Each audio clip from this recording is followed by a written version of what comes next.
Selamat pagi dan salam sejahtera tuan-tuan dan puan-puan. Bersama saya Jaslyn di KMC Awak Ni.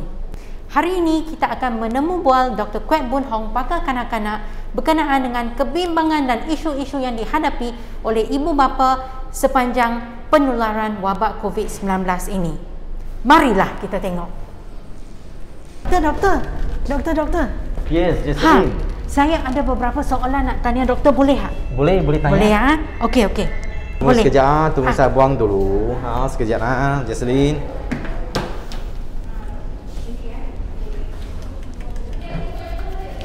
Okey, sila tanya. Okey. Doktor, sekiranya kanak-kanak tidak sihat, perlukah ibu bapa membawa anak mereka berjumpa dengan doktor? Okey. Mengenai soalan ini, sekiranya memang tanggungjawab ibu bapa, sekiranya anak sakit, kena bawa anak kesayangan untuk jumpa mana-mana doktor saja. Okey, doktor, adakah selamat membawa kanak-kanak ke Kedah Medical Center KMC sepanjang musim COVID-19 ini? Sepanjang musim COVID-19 ini, memang selamat untuk bawa anak ke Kedah Medical Center. Sebab Kedah Medical Center sejak sebelum permulaan tempoh MCO ataupun RMCO ni, KMC, pihak pengurusan KMC sudah ambil beberapa langkah yang ketat untuk menghalang daripada penyebaran penyakit COVID-19 di sekitar hospital. Contoh-contoh langkah yang diambil oleh pengurus hospital KMC, ya, beberapa pintu masuk hadapan hospital, contohnya di depan lobi hospital dan juga di depan kecemasan hospital. Dua-dua pintu kemasukan hospital tersebut tersedia kaunter-kaunter untuk misi cek suhu mana-mana pelawat atau pesakit yang ingin untuk menyuratan di hospital ini, dan juga petugas kesihatan yang berada di kaunter-kaunter penyalingan itu sudah dilatih untuk menanya soalan yang berkenaan untuk mengenal pasti mana-mana kumpulan golongan yang berisiko tinggi untuk dapat penyakit COVID-19. Selain daripada itu, pihak KMC juga sentiasa mementingkan kebersihan dan juga kebersihan dalam hospital. Contohnya macam tombol pintu, pemegang tangga, butang lift, papan terkunci, komputer, telefon, lantai, tandas dan sebagainya. Yang kedua, doktor, sepanjang tempoh MCO ini, perlukah ibu bapa menangguhkan suntikan vaksin kepada anak-anak mereka?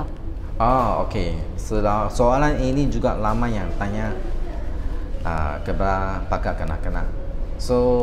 Memang setiap hari kami akan terima sejumlah 5 ke 10 panggilan daripada ibu bapa menyatakan bahawa mereka nak tangguhkan vaksin, suntikan vaksin untuk sehingga wabak ataupun penyakit COVID-19 ini berlalu.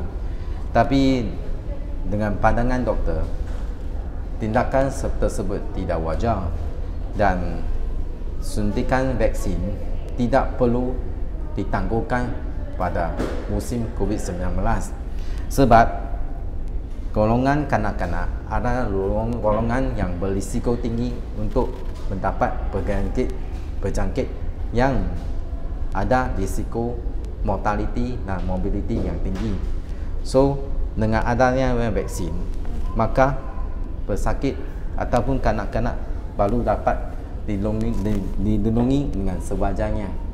Sekiranya ramai budak-budak dalam satu komuniti tidak mengambil vaksin pada masa yang ditetapkan ataupun menangguh tali untuk menerima vaksin ke hari yang untuk hari yang lain, risiko untuk anak mendapat penyakit berjangkit adalah tinggi.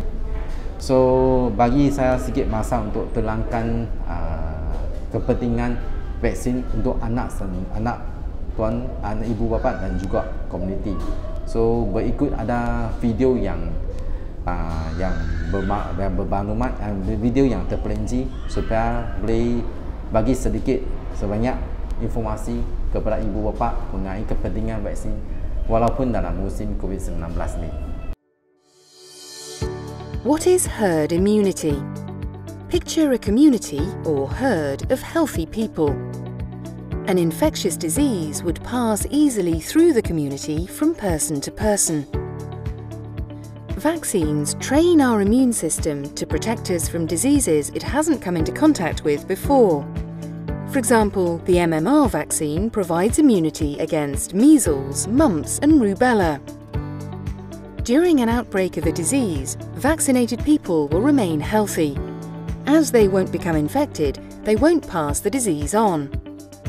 When most of the community is vaccinated, it makes it difficult for the disease to spread within the community. This is called herd immunity.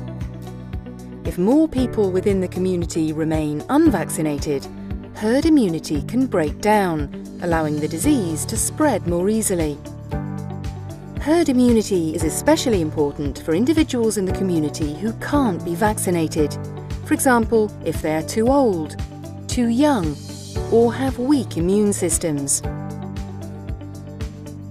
Thank you Dr. Kwek untuk pencerahan berkenaan dengan isu-isu dan at least ibu bapa pun dia tak risau untuk bawa anak-anak untuk datang KMC untuk jumpa-jumpa dengan doktor.